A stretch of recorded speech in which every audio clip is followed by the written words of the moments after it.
నా భూతో నా భవిష్యత్ కేవలం 9% VAతో మన మర్రి గోల్డెన్ డైమండ్స్ లో Nakshi Mela. Marri golden diamonds, KPHB metro station, Hyderabad.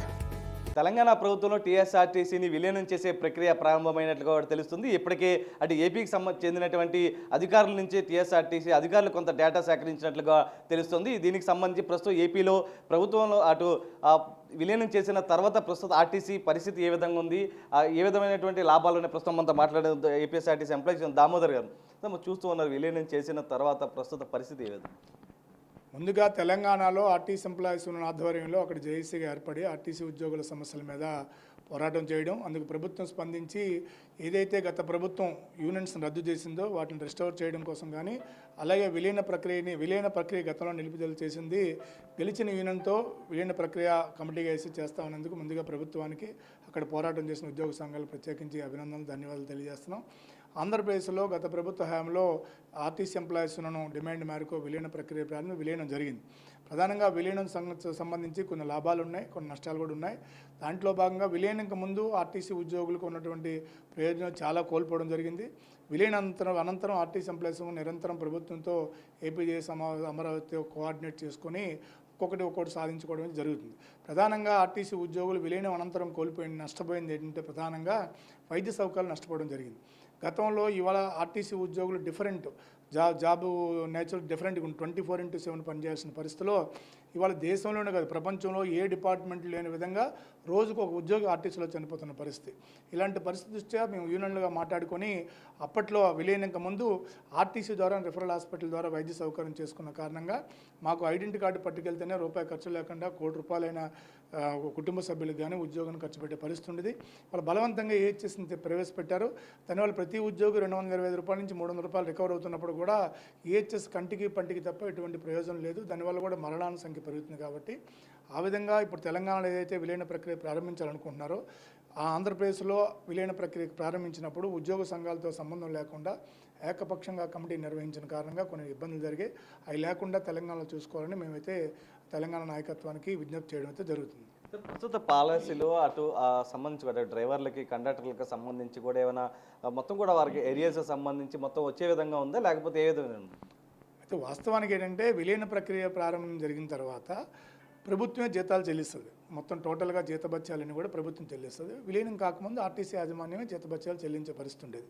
ఇప్పుడు విలీనం తర్వాత రిటైర్మెంట్ బెనిఫిట్స్ కానీ, మాకు రావాల్సిన లీవ్ ఎన్కాష్మెంట్ బెనిఫిట్స్ కానీ, అలాగే మెడికల్ బిల్స్ కానీ ఏవైనా సరే కూడా గతంలో ఆర్టీసీ యాజమాన్యం రిటైర్మెంట్ రోజు చెల్లించే పరిస్థితి ఉండేది.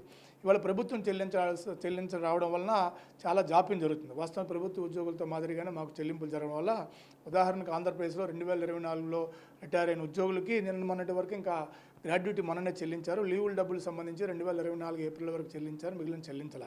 రిటైర్మెంట్ బెనిఫిట్స్ జాప్యం జరుగుతుంది. ప్రభుత్వం చెల్లించాల్సిన బకాయిలు సంబంధించి ఏ బకాయిలు ఉన్నాయి ప్రభుత్వ ఉద్యోగులతో ముడిపెట్టిన కారణంగా లక్షలాది మంది ఉద్యోగులతో ముడిపెట్టిన కారణంగా ఆ జాప్యం అయితే జరుగుతుంది. జీతభత్యాలు అయితే మాత్రం ఆర్టీసీ యాజమాన్యం ఎటువంటి ఇబ్బంది లేకుండా ప్రభుత్వం చెల్లిస్తుంది కాబట్టి ఆర్టీసీ కొంత ఊరటి ఉంటుంది. విలీనం తర్వాత చాలా వరకు కొన్ని డిమాండ్ల సాధన కోసం మీరు ఇంకా ఫైట్ చేస్తూనే ఉన్నారు కదా, సో మెయిన్ డిమాండ్స్ ఏంటి? అంటే గతంలో విలీనంకి ముందు VCNMD సుప్రీం ఆర్టీసీకి సంబంధించి, ఇప్పుడు విలీన ప్రక్రియ దాటిన తర్వాత ఆర్టీసీ ఎండీ గారి తర్వాత TRNB సెక్రటరీ ఉంటారు, ట్రాన్స్పోర్ట్ మినిస్టర్ ఉంటారు. ప్రతిదీ గవర్నమెంట్ అప్రూవల్ తీసుకోవాల్సిన పరిస్థితి కాబట్టి కొన్ని విషయాలు జాప్యం జరుగుతుంది. ఒక్కొక్కటిగా ఏంటంటే గతంలో విలీనం కాకముందు పనిష్మెంట్ల విషయంలో కానీ ప్రమోషన్ల విషయంలో కానీ చాలా ఇబ్బందులు ఉండేవి.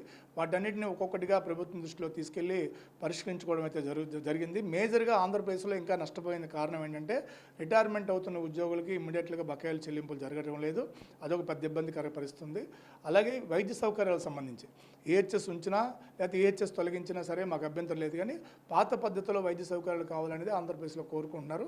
ఆ ఉద్యోగుల పట్ల ఉన్న అసంతృప్తి కూడా అదే. వైద్య సౌకర్యాలు తీవ్రంగా విలీనం అంతా నష్టపోయామన్నది ఆ ఇబ్బంది ఉంది. ఆ ఇబ్బందిని తొలగించాలి. తెలంగాణలో విలీన ప్రక్రియ ప్రారంభమవుతుంది కాబట్టి ఆ ఇబ్బంది లేకుండా చూసుకోవాలని చెప్పేసి మేమైతే విజ్ఞప్తి చేస్తున్నాం. అంటే విలీనం తర్వాత అటు ప్రభుత్వం విలీనం తర్వాత ఏపీఎస్ఆర్టీసీ ఉద్యోగులు సంతోషంగా ఉన్నారా? అటు తెలంగాణలో ప్రస్తుతం విలీన ప్రక్రియ ప్రారంభమవుతుంది కాబట్టి ఏ విధమైన సూచనలు చేయదలుచుకున్నారు? అంటే విలీనం ముందైనా విలీనం తర్వాత అయినా కండక్టర్ ఉద్యోగం కండక్ట్ చేయాల్సిందే, డ్రైవర్ ఉద్యోగం డ్రైవర్ చేయాల్సిందే. మా విధుల్లో జాబ్ నేచర్లో ఎటువంటి తేడా అయితే లేదు. అయితే ఇబ్బందికర పరిస్థితి అంటే ప్రభుత్వం తీసుకున్న నిర్ణయాలను కూడా మేము గౌరవిస్తున్నాం. ఇప్పుడు స్త్రీశక్తి ఉదాహరణకు ప్రవేశపెట్టారు. శ్రీశక్తి ముఖ్యమంత్రి గారు ప్రభుత్వం ప్రతిష్టాత్మకంగా తీసుకుంది కాబట్టి దాన్ని అమలు చేయడంలో మాకు ఎటువంటి అభ్యంతరం లేదు.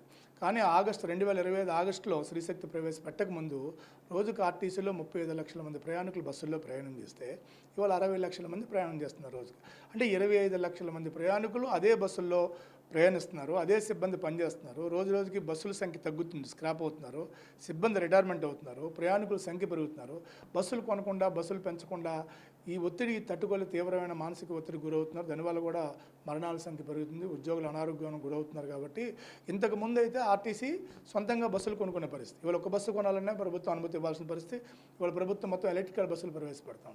ఎలక్ట్రికల్ బస్సులకు ఆర్టీసీ ఎంప్లాయీస్ని మేము ఎటువంటి వ్యతిరేకం కాదు. కానీ ఎలక్ట్రికల్ బస్సులను ప్రైవేట్ ఓనర్స్ ద్వారా కాకుండా ఆర్టీసీ యాజమాన్యం ద్వారానే నడపాలి, ఆర్టీసీ సిబ్బంది ద్వారా నడపాలని కోరుకుంటున్నాం. వాళ్ళు ప్రైవేట్ బస్సుల కోసం, విద్యుత్ బస్సుల కోసం ఇప్పటికే 12 డిపోల్లో 9 డిపోలు సగభాగాన్ని ప్రైవేట్ ఆపరేటర్స్ కేటాయించారు. 3 డిపోలు ఇక్కడ విజయవాడలో విజయదారపురం, గుంటూరు జిల్లాలో Guntur 2 depot, Nellore 2 depot. Nellore 2 depot పూర్తిగా ఖాళీ చేసి ప్రైవేట్ ఆపరేటర్స్కి, ఎలక్ట్రికల్ బస్సు ఆపరేటర్లకు అప్పచెప్తున్నారు. త్వరలో మనకు కొన్ని అప్పచెప్తా ఉన్నాం. దీనికి తీవ్రంగా వ్యతిరేకిస్తున్నాం. భవిష్యత్తులో అవసరమైతే దీని మీద ఏం చేయాలని రాష్ట్ర కమిటీగా ఆందోళన కార్యక్రమాలకు అవసరమైతే సిద్ధపడతాం. ఇప్పటికే ఎంప్లాయీస్ రాష్ట్ర వ్యాప్తంగా ఆయా ప్రాంతాల్లో ఆందోళన కార్యక్రమాలు జరుగుతున్నాయి. కాబట్టి ప్రభుత్వం ఆర్టీసీ గతంలో స్వేచ్ఛ ఉండేది. విసిఎన్ఎండి పరిధిలో, కార్మిక సంఘాల పరిధిలో ఏ నిర్ణయం తీసుకోవాలనే ఆ 4 గోడల మధ్య ఉండేది. ఇప్పుడు ఏ నిర్ణయం తీసుకోవాలన్నా ప్రభుత్వ అనుమతి కావాలి కాబట్టి జాప్యం జరుగుతుంది. ఆ ఇబ్బందులు అయితే మాత్రం ఉన్నాయి. అయితే విలీనం తర్వాత ఏదైతే ప్రస్తుతం అటు ఉద్యోగ సంఘాలని ఎక్కడా కూడా ఇన్వాల్వ్ చేయలేదంటూ చెప్తూ ఉన్నారు. ఇప్పుడు తెలంగాణలో ఉద్యోగ సంఘాల ఇన్వాల్వ్మెంట్తో చేస్తామంటూ చెప్తున్నారు. అయితే గతంలో ఏంటంటే విలీనం కాకముందు ఉద్యోగ సంఘాల ఎన్నికలు ప్రతి 2 సంవత్సరాలకు ఒకసారి ఉండేవి. ఎవరైతే గుర్తింపు సంఘంగా గెలుస్తారో లేబర్ కమిషనర్ ఆధ్వర్యంలో గెలిచిన సంఘంతో మేనేజ్మెంటు డిస్కషన్ చేసి పాలసీ మ్యాటర్స్, వేతనాల సవరణ అన్నీ చేసేది. విలీనం అనంతరం విలీనప్పటికీ ఎంప్లాయీస్ ఉండగానే రికగ్నిషన్ ఉన్నాం, అది రద్దు చేశారు కాబట్టి మళ్ళీ మాకు ప్రభుత్వ ఉద్యోగుల మాది గుర్తింపు సంఘం ఇవ్వాలని కోరుకోవడం జరిగింది. ప్రభుత్వం గుర్తింపు సంఘంగా ఆర్టీసీ ఎంప్లాయీస్కి ఇచ్చింది, అలాగే నేషనల్ మజ్దూర్ని కూడా ఇచ్చింది. అంతేకాకుండా జాయింట్ స్టాఫ్ కౌన్సిల్లో కూడా పర్మనెంట్ మెంబర్షిప్ కూడా ఇవ్వడం అయితే జరిగింది. అంటే నెగోషియేషన్ అన్నింటిలో కూడా ఈ సంఘాలని భాగస్వామ్యం చేస్తారు. కానీ గతంలో మాదిరిగా కార్మిక సంఘాలు మేనేజ్మెంట్ తీసుకున్న నిర్ణయమే ఫైనల్.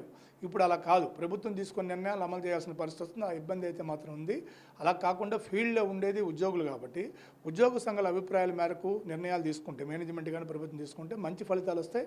ఇటు సిబ్బంది ఇబ్బందులు గురగారు, ప్రభుత్వానికి కూడా మంచి పేరు వస్తుంది, ఫలితాలు కూడా బాగా వస్తాయి. కాబట్టి ఆ విధంగా ఆంధ్రప్రదేశ్లో కూడా చేయాలని మేము కోరుకుంటున్నాం.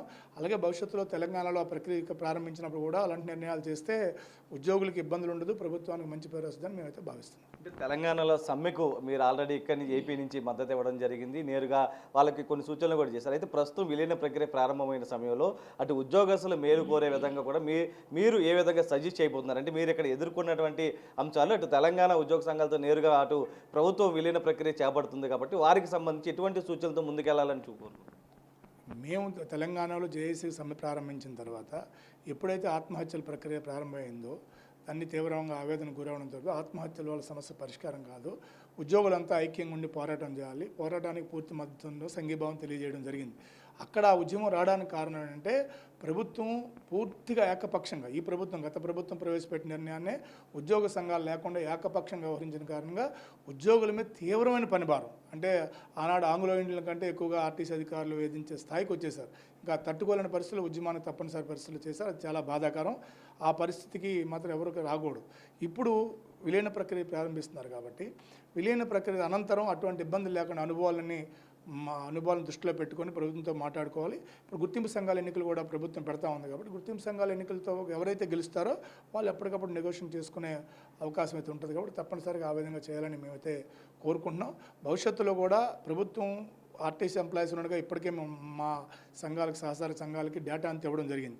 విలీనం వల్ల వచ్చిన లాభాలేంటి, నష్టాలేంటి, ఎలా ముందుకు పోతే బాగుంటుంది అనేది మొత్తం డేటా అంతా కూడా అక్కడ కార్మిక సంఘాలకు మేము అందజేయడం జరిగింది. తప్పకుండా వాళ్ళకి ఎటువంటి సూచన సలహాలు కావాలన్నా మాకున్న అనుభవాల మేరకు తప్పకుండా అక్కడ జేఏసీ నాయకత్వానికి అందజేయడం అయితే జరుగుతుంది. అంటే ఏ లాభ నష్టాలు అంటే ఏమేమి ఇచ్చేసారు అంటే తెలంగాణ ఉద్యోగులకు సంబంధించి? అంటే ప్రధానంగా విలీనంకి ముందు ఉన్నటువంటి ఉద్యోగుల ప్రయోజనాలు అనేది అందరికీ అక్కడ తెలిసిందే, మాకు తెలిసిందే. విలీనం అనంతరం ఆర్టీసీ ఉద్యోగులకు సంబంధించి ఉదాహరణకి స్పెషల్ రేట్ ఇంక్రిమెంట్స్ ఉన్నాయి. విలీనంకి ముందు 2 ఇంక్రిమెంట్లు ఉండేవి. 9 ఏళ్ళకి ఒకసారి 18 ఏళ్ళకి ఒకసారి. అలాగే 4 ఏళ్ళకి ఒకసారి వేతనాల సవరణ ఉండేది విలీనంకి ముందు. విలీనం అనంతరం 5 సంవత్సరాలకు ఒకసారి వేతనాల సవరణ జరుగుద్ది.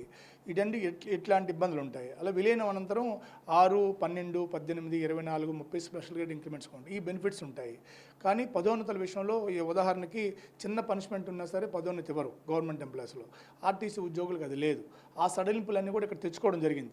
ఇలాంటి ఇబ్బందులన్నీ వచ్చాయి. ఈ ఇబ్బందులన్నీ ఒక్కొక్కటి ప్రభుత్వం దృష్టిలో తెచ్చుకున్నాం కాబట్టి అలాంటి ఇబ్బందులన్నీ వచ్చిన తర్వాత పరిష్కరించుకునే కంటే ముందే వాటన్నిటి మీద దృష్టి పెట్టి అవన్నీ లేకుండా చేసుకోవాలని చెప్పేసి, అలాగే ఈహెచ్ఎస్ని కూడా బలవంతంగా తీసుకెళ్లారు. ఆ ఈహెచ్ఎస్ మాత్రం పెట్టుకోకుండా పాత పద్ధతిలోని వైద్య సౌకర్యం ఉండాలని సూచించడం జరిగింది. అలాగే ఎస్ఆర్ బేస్ ఉండేది మా డబ్బులతో మేము పెట్టుకున్న స్కీమ్ ఎస్ఆర్ బేస్ పెన్షన్ కూడా 3004 వచ్చి అది బలవంతంగా తొలగించారు. అది కూడా చేయలేదు. ఓపీఎస్ కావాలని మేము అడగడం అయితే జరిగింది. ఓల్డ్ పెన్షన్ కావాలని. ఓల్డ్ పెన్షన్ వాళ్ళు ఇవ్వాల. ఎందుకంటే 2021లో 20లో విలీనం చేశాం కాబట్టి 20 నాటికి ఆల్రెడీ సిపిఎస్ వచ్చేసింది కాబట్టి అని. కానీ మాకు 20లో మేము జాయిన్ అవ్వాల. 89లో ఎప్పుడో 30 ఏళ్ళు 34 ఏళ్ళు జాయిన్ అయ్యాం కాబట్టి ఆ డేటుకు ముందు 2004కు ముందు ఎవరైతే ఉద్యోగులు ఉన్నారో వాళ్ళందరికీ ఓపీఎస్ ఇవ్వాలి న్యాయబద్ధంగా. ఆ విధంగా ఇక్కడ ఇబ్బందులు జరిగి ఆ ఇబ్బందులను లేకుండా చూసుకోవాలని చెప్పి సూచించడం అయితే జరిగింది. ఇది ఏపీలో ప్రభుత్వంలో విలీనం తర్వాత తాము ఎదుర్కొన్నటువంటి ఇబ్బందులకు సంబంధించి తెలంగాణ జేఏసీకి కొన్ని సూచనలు జరిగింది. ఇప్పటికే కొంత డేటా అనేది ఇవ్వడం జరిగింది. ప్రధానంగా ఈహెచ్ఎస్ ఖాతాకు ఏదైతే గతంలో జరిగే ట్రీట్మెంట్ ఏ విధంగా దాని పరంగానే ట్రీట్మెంట్ జరిగే విధంగా చూసుకోవాలంటూ కూడా అటు సూచించినట్టు తెలుస్తుంది. దాంతోపాటు కొన్ని లోటుపాట్లు ఏమైనా, ఎందుకంటే ఇప్పటికే అటు ప్రభుత్వ ఉద్యోగ సంఘాల నేతల సిఫార్సులతో మొత్తం ఏదైతే ఒక కమిటీగా ఏర్పడి మొత్తం దాని పరంగా విలీన ప్రక్రియ చేపడతామని చెప్పింది. గత జరిగిపోయిన తర్వాత కన్నా ముందుగానే ఈ లోటుపాట్లన్నీ సరి చేసుకుంటే కనుక ఉద్యోగాలకు మేలు చేసే విధంగా అటు తెలంగాణకు సంబంధించి కూడా విలీన ప్రక్రియ జరుగుతుంది. ఆ విధంగా ముందుకెళ్తే బాగుంటుందంటూ కూడా అటు ఏపీఎస్ఆర్టీసీ ఎంప్లాయీస్ దామోదర్ అయితే సూచిస్తున్నటువంటి పరిస్థితి కనిపిస్తుంది. సాయితో నరసింహ, బిగ్ టీవీ, విజయవాడ.